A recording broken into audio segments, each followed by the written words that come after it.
to McNulty's Book Corral. I'm your host, Thomas McNulty, and today we're talking about science fiction again. This is another science fiction episode, but today we're talking about science fiction reprints that are put out by Armchair Fiction. Now, Armchair Fiction is a subsidiary of Sinister Cinema. I am not affiliated with them. I want to mention that because people think I'm being paid for this. I'm not. I'm just putting this stuff out there and recommending this because I like the books. So Armchair Fiction, you can find their website by Googling it. They put out a combination of books. We'll talk about science fiction today. They're doing these double novels. And book collectors remember Ace paperbacks, the science fiction double Ace from the 50s and 60s. Those were great. Well, this is similar to that. So what they're doing is they're reprinting the stories. Here's Shadow on the Moon by Joe Gibson. And then Armageddon Earth by Jeff St. Reynard is the other book featured in this edition. And rarely do you see any interior illustrations. It's just reprinting the text. I'm all in favor of that. I think this is a great way to reach an audience with classic science fiction from the 40s and 50s. Most of these are predominantly late 40s and early 50s, I think. So, Armchair Fiction, a tip of the Stetson to you guys. I have a stack of them. Now, what they're doing is, they're doing a lot, and some of the quality varies, but most of it's pretty good, and some of these authors are hard to find in the original pulps. For example, Rog Phillips, that was a name that was quite familiar to science fiction readers during the 1950s, and here's Time Trap. This was a fun book to read. She has a third eye, by the way, in her forehead. So these books are reprinting the cover art from the 1940s and 50s on these various science fiction magazines. The Cosmic Destroyer by Alexander Blade, that was a pen name on the back. So many of these books are out there. This is just a small sampling. So Terror Out of Space by Dwight V. Swain, that was a name that was also familiar. The quality with Swain is always high, so when I see him, I buy him. He was fun to read. He's always out there. Here is Treasure on Thunder Moon by Edmund Hamilton. Now, you science fiction fans know that Edmund Hamilton created some great material, and this was an offshoot of that, a standalone novel that he wrote. He also wrote for DC Comics, and for DC Comics, Edmund Hamilton was responsible for some pretty good Superman stories. Now, one of my favorites, we have to talk about this guy, Milton Lesser. Milton Lesser is best known to some of you as Stephen Marlowe. As Stephen Marlowe, that was his pen name. As Stephen Marlowe, he created the Chester Drum detective series, the mystery series. And we may cover those in a separate episode, but under his own name, his birth name, Milton Lesser wrote science fiction, and it's good. The quality is very high. So Armchair Fiction put out 40 Days Has September. Look at the great vintage cover artwork on this. Now that's science fiction. This is old school stuff. This is fun stuff.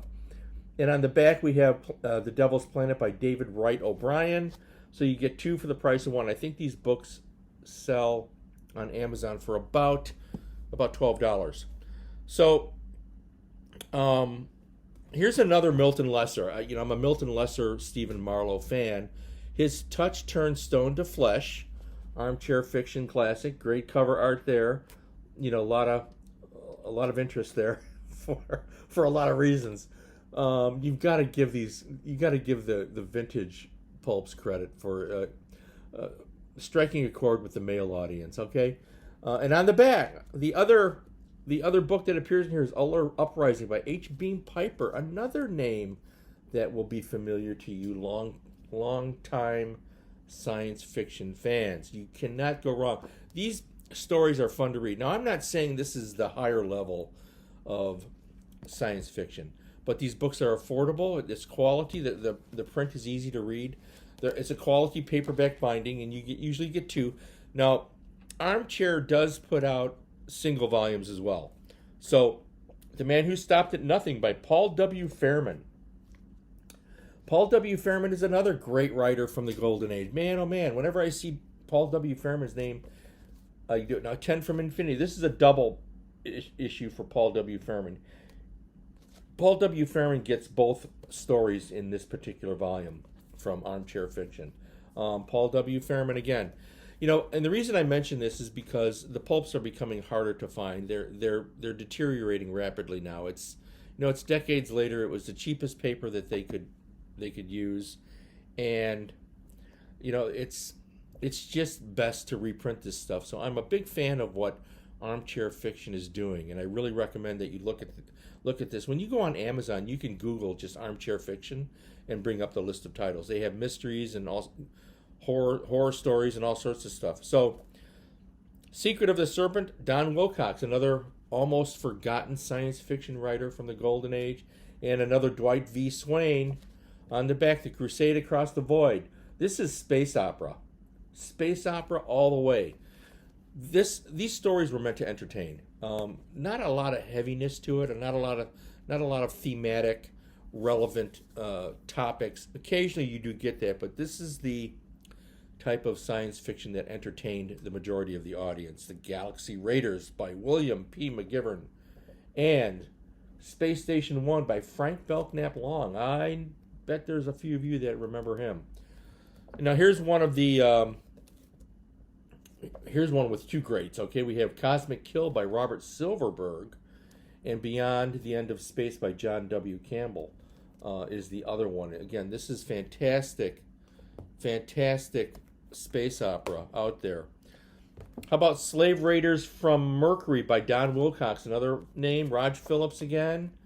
World of If, Don Wilcox and Rog Phillips. I worry that these authors would be forgotten if it wasn't for these independent publishers like Armchair Fiction, because this is fun stuff. This is the entertainment industry that we're talking about here with science fiction. Nothing wrong with that. How about Let Freedom Ring by Fritz Leiber? And The Machine That Floats by Joe Gibson. This is one of my favorite vintage covers. Look at this.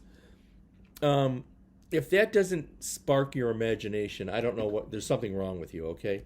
The cover artwork alone is worth the price of the book.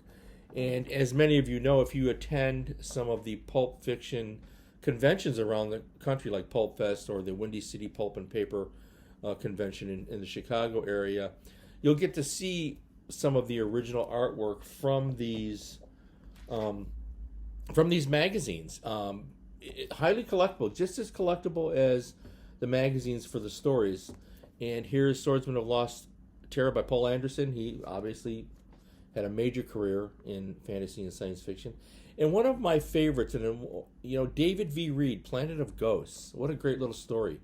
Now, David V. Reed is best known to many of you as one of the authors that worked on the Batman comic book in the 1950s. He was a ghostwriter for Bob Kane and Julius Schwartz and Mort Weisinger at DC Comics.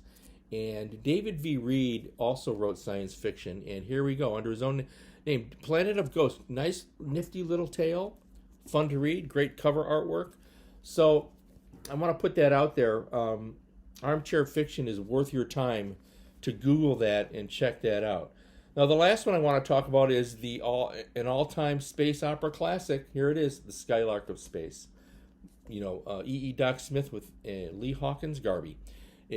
I'm sure you sci-fi fans know this book, but some of you may not be familiar with it. One of the earliest popular science fiction novels, 1928. This first appeared, I think, in Hugo Gernsback's Amazing Stories. So, Armchair Fiction has put out an edition of this. So great. Fun to read, believe it or not, even though it's that old. It's fun stuff to read. Just because something's old doesn't mean that it's not fun to read. H.G. Wells and Jules Verne books were written before this, and they're classics too. So, seek it out. Seek this stuff out and see what you can do with it. So, Armchair Fiction, all right? Classic space opera. If you get a chance, check this stuff out. It's incredibly entertaining to read, and this is just afternoon beach reading. I'm all for it.